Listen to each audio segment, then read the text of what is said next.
بسم اللہ الرحمن الرحیم۔ السلام علیکم۔ بہت دنوں کے بعد آپ سے بات ہو رہی ہے اور اس کی بہت سی وجوہات تھیں۔ بیچ میں پاکستان بھارت کے جو تعلقات خراب ہوئے اور اس میں پاکستان کی شاندار کامیابی، بلکہ جسے کہنا چاہیے کہ ایک بہت ہی اہم مارکہ پاکستان کے ایئر فورس نے، پاکستان کی فورسز نے مارا اور ہندوستان کو کافی پیچھے کی طرف جانا پڑا۔ یعنی دیکھا جائے تو پاکستان کی بہت بڑی کامیابی جس نے دنیا کی آنکھیں کھول دی، اس پہ ظاہر ہے کہ پورا پاکستان مبارکباد کا مستحق ہے۔ آج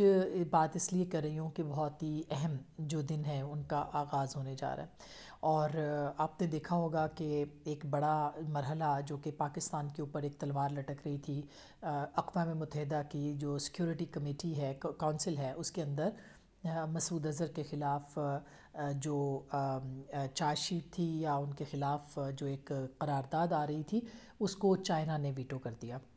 اور یہ ایک پاکستان کی بہت ہی اہم کامیابی ہے، اور اس میں کریڈٹ پاکستان کے اہم ترین اور پاکستان کے مضبوط ترین، پاکستان کے بہت تاریخی دوست، جو کہ جس کی واقعی دوستی جو ہے وہ ہمالیہ سے اونچی ہے اور سمندر سے گہری ہے، چائنا کو کریڈٹ اس کا جاتا ہے کہ جس نے پاکستان کو اس برے وقت میں سہارا دیا ہے، اور پاکستان جب پوری دنیا مخالف تھی، چائنا ہمارے ساتھ ڈٹا رہا۔ اب اس موقع کے اوپر صرف یہ تلوار تو کسی حد تک مؤخر ہوئی ہے، لیکن اب آگے جا کے کیا ہونا ہے؟ جو ایف اے ٹی ایف ہے اس کی تلوار پاکستان کے اوپر لٹک رہی ہے، جس کے بعد اگر خدا نخواستہ بھارت نے ایک بہت لابنگ اس کے اوپر شروع کی ہے،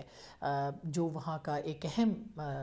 کارکن ہے، عہدیدار ہے ایف اے ٹی ایف کے اندر، وہ ہندوستانی ہے، اور اس کا ایک پورا اس کی لابی اور اس کا جو نیٹ ورک ہے وہ کام کر رہا ہے، جس کے اوپر اسد عمر صاحب جو وزیر خزانہ ہیں، انہوں نے ایک لیٹر بھی لکھا ہے کہ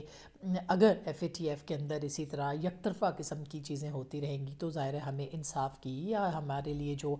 فیصلوں کی بات ہو رہی ہے اس میں ہمیں انصاف کی توقع نہیں ہے۔ بر وقت یہ خط لکھا گیا ہے، اور یہ خط لکھنا بہت ضروری بھی تھا، کیونکہ ہندوستان نے جو ملٹری کے محاذ کے اوپر یا محاذوں کی جو جنگ تھی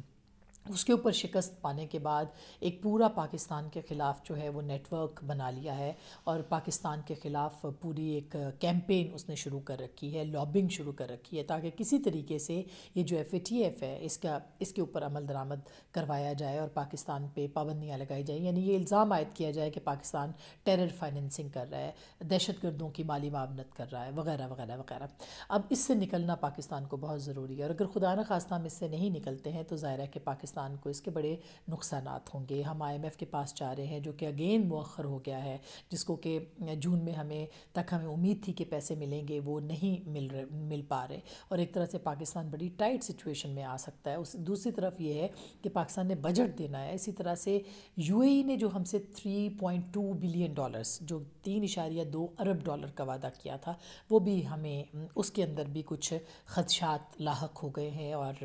اخبارات میں اس بات کی تصدیق ہوئی ہے کہ پاکستان کو شاید وہ پیسے یا وہ جو پیمنٹ ہے یا وہ جو آئل ہے وہ نہ ملے۔ تو کیا وجہ ہے کہ یو اے ای جو ہمارا بڑا ایک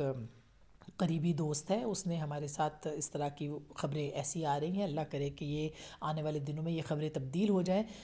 کیا وجہ ہے کہ وہ اس کے اوپر عمل درآمد نہیں کر رہے؟ یہ ایک بہت ہی اہم سوال ہے، اور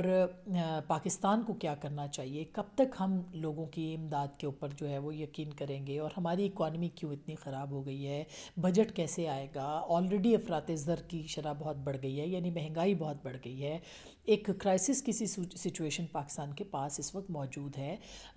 کیا کرنا چاہیے؟ اس کے لیے ہمیں کوئی پلان جو ہے وہ نظر نہیں آ رہا۔ تو کرنا تو یہ چاہیے آئیڈلی کہ گورنمنٹ جو ہے وہ تمام سٹیک ہولڈرز کو، تمام پارلیمنٹ کو ایک پلیٹ فارم کے نیچے لے کے آئے اور ان کے ساتھ بات کرے، اور ان کے ساتھ معاملات کو حل کرنے کی کوشش کرے، کسی مساق معیشت کے اوپر بات کی جائے۔ لیکن ہم الٹ ہی دیکھ رہے ہیں کہ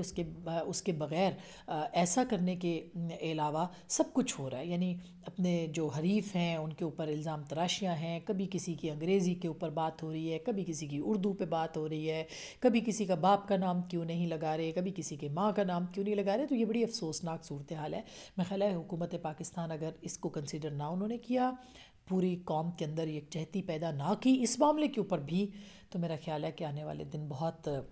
مشکل ہیں، اور وزیر خزانہ تو کہہ ہی چکے ہیں کہ میں چیخیں نکلواؤں گا، یا چیخیں جو ہے لوگوں کی اور نکلیں گی۔ اللہ نہ کرے ایسا ہو۔ آپ اور میں مل کے صرف دعا کر سکتے ہیں کہ پاکستان کی معیشت اور پاکستان کی جو سیاست ہے وہ بہتری کی طرف جائے، تاکہ مسائل کا حل نکلے۔